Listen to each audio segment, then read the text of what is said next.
Welcome to the Selling Your Screenplay podcast. I'm Ashley Scott Myers, screenwriter and blogger over at sellingyourscreenplay.com.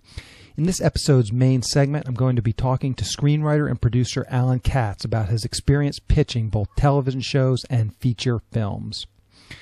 If you find this episode valuable, please help me out by giving me a review in iTunes, or if you're watching this on YouTube, please give it a like or leave a comment. I want to improve this podcast, so some honest, constructive feedback is very much appreciated. Please also share these podcast episodes with anyone who you think could get some value out of them.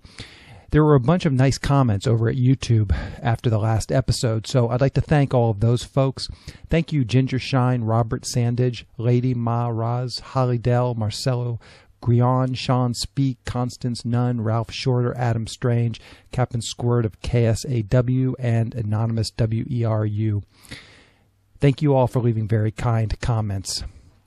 A couple of quick notes. Any websites or links that I mention in the podcast can be found on my blog in the show notes. For instance, I'll link to Alan's IMDb page so you can see his credentials. I'll also publish a transcript with each episode in case you'd rather read or read the show or look at something later on. You can find all the podcast show notes at www.sellingyourscreenplay.com/podcasts. Also, if you want my free guide, How to Sell Your Screenplay in 5 Weeks, you can pick that up by going to sellingyourscreenplay.com/guide. It's completely free. You just put in your email address and I'll send you a new lesson once per week for 5 weeks, along with a bunch of bonus lessons. I teach the whole process of how to sell your screenplay in that guide: how to write a professional logline and query letter, how to find agents, managers, and producers who are looking for material. It really is everything you need to know to sell your screenplay. Again, just go to sellingyourscreenplay.com/guide. A quick few words about what I'm working on. I'm always working on new stuff, so that sort of goes without saying. I've got a fairly limited location horror thriller script that is coming along nicely. It's a very simple story and has been pretty easy to write. I should have it done in the next month or so. A film I wrote last year called Ninja Apocalypse is nearing completion. The trailer was released this past week. I'll link to it in the show notes. It was a pretty low-budget film, shot for well less than $1 million, but the production company has a lot of experience with special effects, so they're spending a lot of time and effort really giving it some cool effects. If you like martial arts films, have a look at it. I think it's going to be a really fun film. Also, as I mentioned on the previous episode of the podcast, I did a blast for a dark romantic comedy that I finished last month, so I've been busy sending out those scripts. Very few companies these days are requiring a signed release form, so that's kind of interesting. It seems like years ago there were a lot more release forms that companies were requiring. I actually think this is a good thing because the release forms are a bit of a pain to fill out with each submission. As I mentioned last time too, I put the link to the script on the Blacklist site in the query letter. I ended up having 5 companies download it through that. So that's kind of interesting, and it's just kind of an experiment. None of these companies have come back to rate the script yet, though, so we'll see if that happens. I'm honestly not even sure how or if they can rate it. So again, this is all just kind of an experiment. I'm trying to get Frank and Leonard to come on the podcast for an interview, so hopefully I can ask him these sorts of questions. We've just been playing email tag back and forth. We're just trying to get locked down a time, but it sounds like he's willing to come on, and I'm going to pepper him with questions about how to use the Blacklist site. If you have any questions for him, just email them to me because I'm happy to ask whatever questions you guys have. So now let's get into the main segment, which is an interview with producer and writer Alan Katz. I had Alan on the podcast several months ago in episode 6, so check that out if you get a chance. Alan actually will read scripts for people and give script evaluations. So check out sellingyourscreenplay.com/consultants for more information on that. Okay, here's the interview. Welcome, Alan, to the Selling Your Screenplay podcast. I really appreciate you coming back on the show. Always a pleasure to talk to you, Ashley. So you're going to be teaching an online class through Selling Your Screenplay Select on how to pitch. So I thought a good lead up to that class might be just talking about some of the war stories that you have while you've been pitching over the years. You know, it's funny. The first project that I ever pitched, when I first came to town, I had written a script, a little sci-fi comedy. This is a lot of years ago. And through that, I hooked up with a guy named Gil Adler, who ultimately became my partner for a lot of years. But the first thing that, Gil had read this script and he liked it. And he said, well, what else you got? And I said, well, I've got this idea called French Kiss, which is about a young guy who needs money, and he agrees to marry this French girl who needs a green card. And Gil hooked us up with another producer who had access to a lot of people with money, and we went out to a lot of places. We pitched it, and a pitch really becomes it's got to become a performance piece. It's theater, and it's funny, I've worked with so many writers. One of the best writers I ever worked with was awful at pitching. He was such a smart, gregarious guy until he got into a room to pitch, and then he became the most ungregarious, least interesting person on the planet. Huh. And, and it was, he's a very successful writer, but pitching was not his thing. It just, it unnerved him completely. Well, with pitching, you gotta find your inner salesman, because pitching is selling. And from the start to the finish, you gotta, and of course I didn't know this when I started. It took me a long time to learn. You've got to have a couple of different pieces of your sales tool. You've got to, you want to be able to figure out a way to have your log line, and that's your ad slogan. And you got to start out with that. And then, there's a way that you structure your pitch so that you kind of segue into the story. You find a way to tell something off to the side and then segue in. And this is all part of the theater. Sure. Well, as part of when I was pitching this thing called French Kiss a lot of years ago, this other producer, Richard, hooked us up with a bunch of guys down in Orange County who were part of an investment club. And they were interested in getting into the movie, so Richard arranged for a pitch for these, it was 7 guys and their wives. And we were going to do the pitch on a Friday evening at the King's Head Tavern in Santa Monica. Huh. And so they've arranged for this table. It wasn't in a private room. It was a large table in one of the rooms, and there were these 7 guys and their wives. So there were 14, and including Gil and Richard, 15, 16, and me. There were basically 20 people around this table. Wow. In the restaurant. Uh-huh. And, we did the wining and dining, and then the time came for the pitch.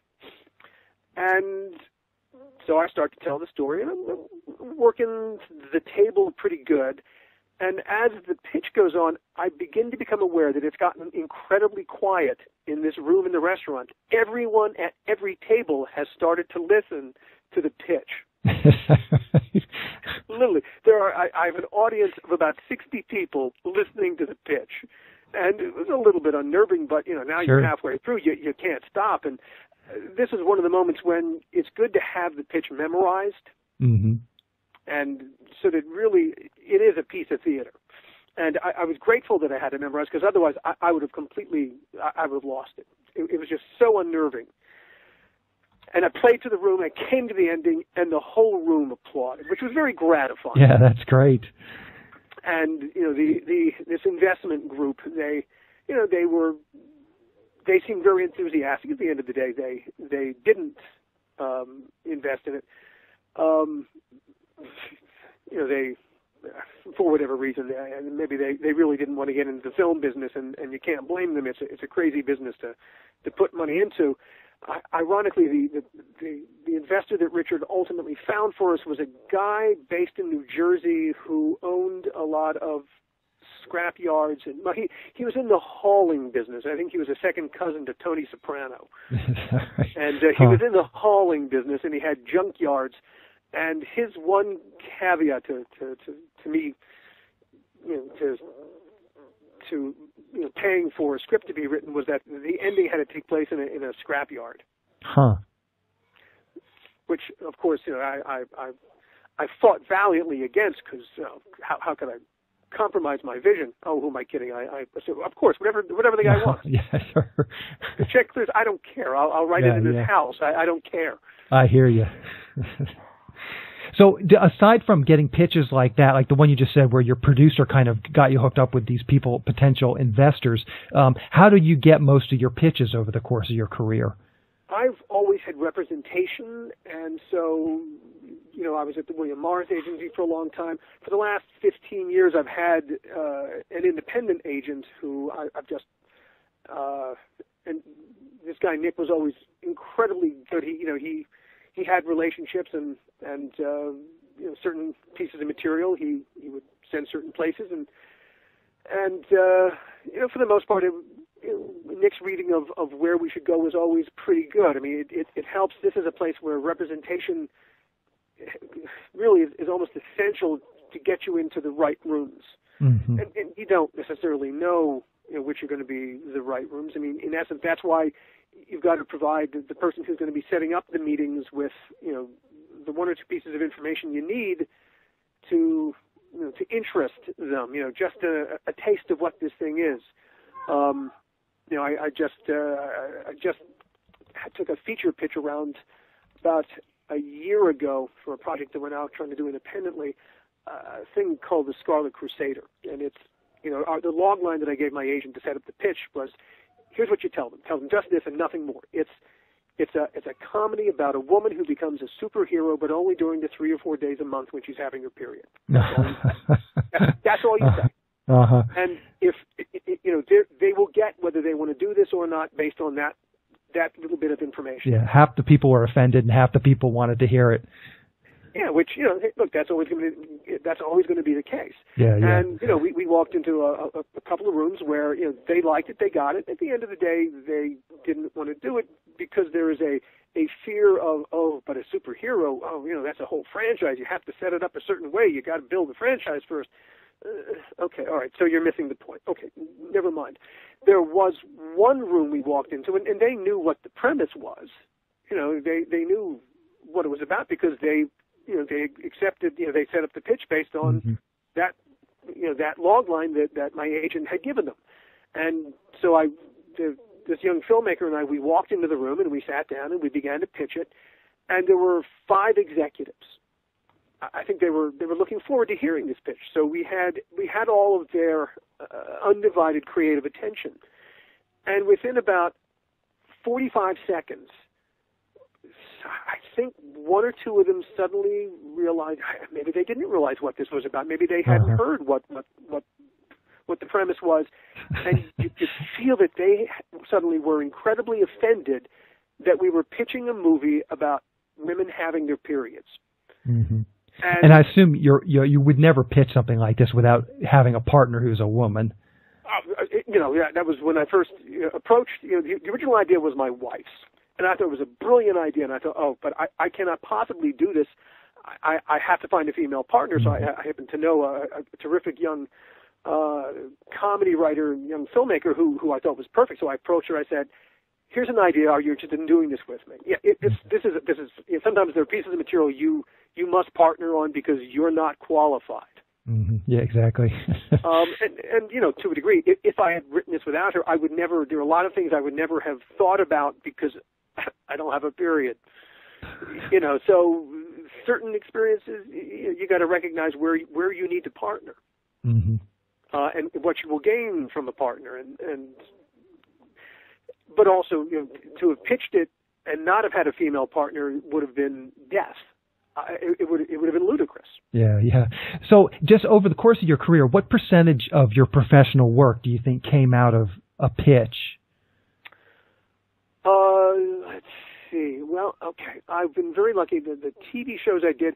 Well, when I went in and I got Tales from the Crypt, and when I went in and I got hired to do The Outer Limits, for instance, that was not a pitch where I came in and I said, here's an idea for a show. Those are things where, they knew who I was and I walked in the door, but you're still pitching. You're just pitching yourself. You're pitching your sensibility and how you can, have a marriage of a kind, your sensibility and their franchise. So there are still elements of pitch. You still have to walk into the room and be very clear about what you're selling. Mm-hmm. And that really is the nature. So it's a different kind of a pitch, but make no mistake, it's still a pitch. I have set up a number of TV series. I set up a series at Fox which, again, was based on walking into a room with a very well-organized pitch. And that one we actually, that was a project called Fear Itself. And we walked in and we sold that pretty much in the room. I think we knew as we walked out that we probably had sold it. But again, that was just it was an organized pitch. The premise was really clear, and it is so vital that you want them to have a very clear sense of what it is. When you do the pitch, you don't want to overkill it. You don't want to. You kind of want to give them enough that they get it, but that they have questions, and their questions, the questioning period that you want them to have is kind of the place where they begin to sell it. They begin to sell it to themselves, and that's kind of what you want. Yeah. Do you think that's when you know you've done it correctly? Mm-hmm. Do you think that pitching is more prevalent in television or features? Well, television for sure. Features.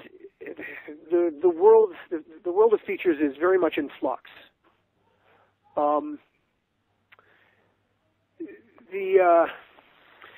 For instance, it's the people that are like the showrunners of television, almost all of those shows probably came out of some sort of a pitch, correct? In the case of showrunners in TV, it kind of goes, it depends. Sometimes someone will come in with an idea and a network will want to do it, but they're going to want to get a known quantity to be the showrunner. I see. Who will be the person responsible for overseeing the franchise and making sure that the franchise is delivered, the way that everyone envisions it. Mm-hmm. So that's a position more and more of the highest trust, that the showrunner is the keeper of the flame that is the franchise. So back to what you're saying about features being in flux. More and more, it's getting harder and harder to sell a feature pitch. That's not to say it doesn't happen. It does happen. It's just gotten very hard because there's less and less money. They just don't trust that process. And just to be realistic, the development process probably kills more projects than it creates. I see. But that's not to say it's not worthwhile to do it. I mean, really, at the end of the day, the best approach is to write the damn script. Mm-hmm. You'll sell it for more money with a finished script. But to be realistic, sometimes you just don't want to spend 6 months if you're lucky, 9 months, a year that it takes to get a script to that place where you feel like it's ready to take to the marketplace. Sometimes you think, I've got this great idea, let me just test the waters with it. Sure. And sometimes there's value in pitching just to get a sense for, does the marketplace like the idea? Will the marketplace be open to the idea? And that's a very valid and a valuable way to take your idea on the road. Mm-hmm. And use those rooms to work out some of your story and your characters and how it all is going to play. Yeah. So let's talk about some of the logistics. When you go into one of these pitches for, let's say, a TV show or a feature film, who is in on that pitch? They're studio executives? Are they producers? Who is like the people that you're pitching to typically? Now, it depends. If you're pitching, if you're doing a feature, it depends on where you're going to sell the feature. There are a lot of different ways that you can play that. Now, yeah, you can go directly to the end buyer, but that I think it's kind of, you got to wait until the very end of the process before you go there. A great way to start the pitching process is, rather than go to the end buyer, first you try to hook up with a piece of talent, whether it's a director or a star producer or an actor. Now, one of the advantages to going to those places first is that you get to do your pitch, and if they turn up their noses at it, you haven't spent anything except the time, because if they say no, who cares? I see. They're not So the money. you're saying for this first step, you would advise people to go and actually pitch to an actor, pitch to a producer, pitch to a director. Right. Pitch to their companies, pitch to their people, and that way, one, you get to practice. Two, if they like it, then you have a partner who has, who might be able to push this thing through. Mm-hmm. And if they say no, more importantly, if they say no, you haven't lost anything. Mm-hmm. Because really there's a finite number of buyers. And once you've gone through those buyers with your pitch, for the most part, you're done. Mm-hmm. Really, for the most part, you can't walk back into those rooms. So you got to be really, really careful about spending those at the end of the day. You're better off looking for a partner and using that process of looking for a partner to make your pitch better and better and better. Because sometimes, good executives, even if they're not going to buy, they'll say, here's what I like and here's what I don't like. Hear them. Listen to them. Heed their advice. It might not completely work. You throw it out, but sometimes you'll get amazing advice that you just didn't think about. You're basically taking advantage of the whole brain trust that's out there. Why not do that? Mm-hmm. You're basically, and you're getting free, sometimes really good advice. Yeah, sure. So it seems like sort of the gist that I get from screenwriters over the last years is that the development money has really shrunk. And so, when you go in and do a pitch, you're not getting as good a deals. There's not like these 2 drafts, and a polished type deals. What can someone reasonably expect these days when they go in and pitch? Yeah, it's gotten really tight. These days they'll give you a draft and they're not going to pay a whole lot of money for it. And you basically are surrendering all ownership in it. I see.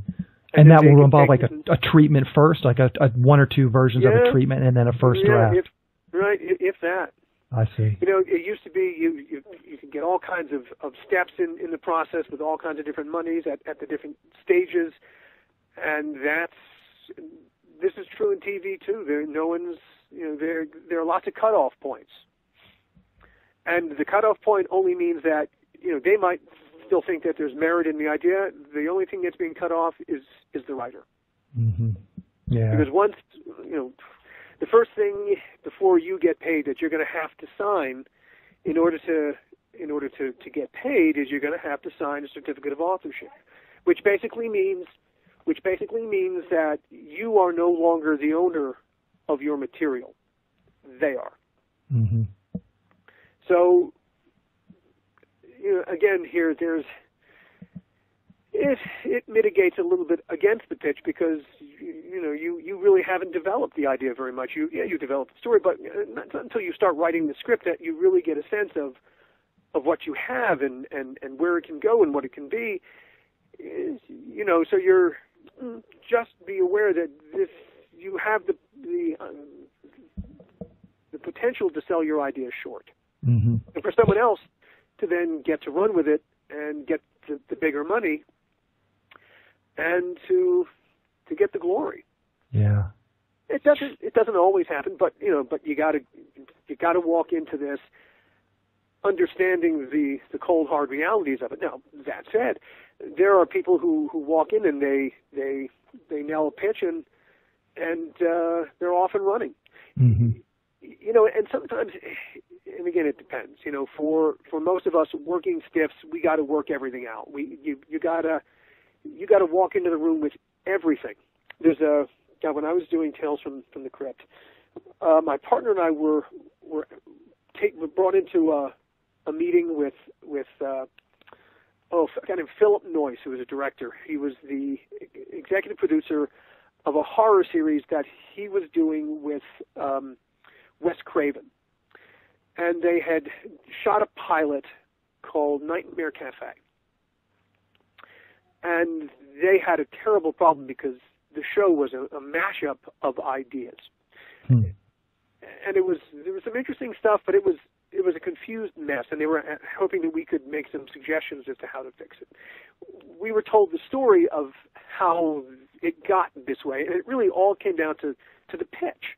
And it's come to be a somewhat famous story about how sometimes things can get sold in a room. Brandon Tartikoff had been the head of NBC, and Brandon had called Wes Craven. This was during the Nightmare on Elm Street days, and he said, "I'd love for you to do a show for us. Come in and pitch something to us." So they were going to have lunch. And the morning that Wes Craven is going to go have lunch with Brandon Tartikoff, he's sitting at breakfast with his wife and his kid. He says, "I got to meet with Brandon today. I have no idea what to tell him, or to pitch him." And his 15-year-old son says 2 words: Nightmare Cafe. He says the 2 words. That's it. He says the 2 words. And Wes said, "That's great. I love it." He goes to lunch with Brandon. They have their lunch. And finally Brandon says, "So what do you got?" And Wes Craven says, "Nightmare Cafe." And Brandon Tartikoff makes the deal right then and there. Had no idea what the show was, which is just as well, because Wes didn't know what the show was. They made the deal based on those 2 words. And then, of course, Wes had the unfortunate situation where, okay, what's the show about? And of course, they never solved it, because this was done as inorganically as you possibly could. Yeah, you're starting with a title. Yeah, right. So, yes, people do sell things on, without working them out. It can bite you in the ass. Mm-hmm. So, even if you're Wes Craven. So back to some of the realities of what you're saying. And I know I'm putting you on the spot here a little bit, but just ballpark. How many pitches would you say you have to do to actually land one? Over the course of your career, you think you did 20 pitches to get one job, or what? Just a ballpark of how many pitches you do to actually get a job. How many pitches? Wow, every project was a little bit different. I probably pitched French Kiss 25 times before. I probably pitched it 20 times before I bumped into Gil, and then we pitched it a bunch of times. It was probably 30 times. Wow. And that was just for that one project. Yeah. So. Now, by the same token, when I set up, there was a project I did at Fox, Fear Itself. We only pitched that three places. Only 3 places were interested. We're up to doing a psychological horror thriller kind of a project. So there weren't a whole lot of buyers. This was a lot of years ago. This was 10, 12 years ago. Now there are more places to go. But back then there was a couple of places, and Fox was among them because they were doing the X-Files. Mm-hmm. And so we went in and we sold that in the room at Fox. Huh. So great. Well, Alan, this has been very interesting. I do appreciate it. I think that's probably a good way to wrap up. I'm going to give some details about the class, and people can check that out, and hopefully they can attend. I think they'll enjoy it. I think they'll learn a ton. There's among the things I think we'll talk about are, for instance, really the how-to, everything from, never mind just learning, but when you walk in the room, there are certain things you can do to increase your chances of having a better pitch. Mm-hmm. How you sit, where you sit. Really, even, it's the nuts and bolts that make a big difference as to how that the executives will pay more attention as opposed to less. Mm-hmm. You can impact that. There are little tricks of the trade that you can do. So I think we can help everyone become better at pitching, become smarter at pitching, and hopefully become more successful at pitching. Yeah, absolutely. So, well, thank you, Alan, very much. It's been a pleasure. Always a pleasure. As mentioned during the interview, Alan will be running an online class about how to pitch. It's at 10 a.m. on March 22nd. To learn more about that, go to www.sellingyourscreenplay.com/classes. Or if you're listening to this after that date, you can hear a replay of the class anytime you'd like by joining SYS Select, which is at sellingyourscreenplayselect.com. In the next episode, I'm going to be interviewing screenwriting coach Lee Jessup. She's been working in the industry for years and has a wealth of good information. I think you'll learn a lot, so keep an eye out for that. It should go live on April 7th. So I'm going to try something a little different in the writing words section today. As I mentioned many times on the podcast, I'm pretty aggressive with sending out a lot of query letters. I had a response recently from a company who wanted me to stop sending them query letters, and they said something like, no, we don't want your baseball comedy or your romantic comedy or your horror comedy or your sci-fi thriller or your one-location thriller. It reminded me of the great Dr. Seuss book, Green Eggs and Ham, where Sam I Am spends the entire book trying to convince his friend to try the green eggs and ham. I can't help but wonder if Dr. Seuss didn't write this book based on his own experience as a writer and being rejected a lot. I was reading it the other day to my 4-year-old daughter and was really inspired by it, so I thought it would be fun to end today's episode reading a few pages of the classic book. Could you, would you, with a goat? I would not, could not, with a goat. Would you, could you, on a boat? I could not, would not, on a boat. I will not, with a goat. I will not eat them in the rain. I will not eat them on a train, not in the dark, not in a tree, not in a car. You let me be. I do not like them in a box. I do not like them with a fox. I will not eat them in a house. I will not eat them with a mouse. I do not like them here or there. I do not like them anywhere. I do not like green eggs and ham. I do not like them, Sam I Am. You do not like them, so you say. Try them, and you may. Try them, and you may, I say. Sam, if you will let me be, I will try them, you will see. Say, I like green eggs and ham. I do, I like them, Sam I Am. That's our episode. Thanks for listening.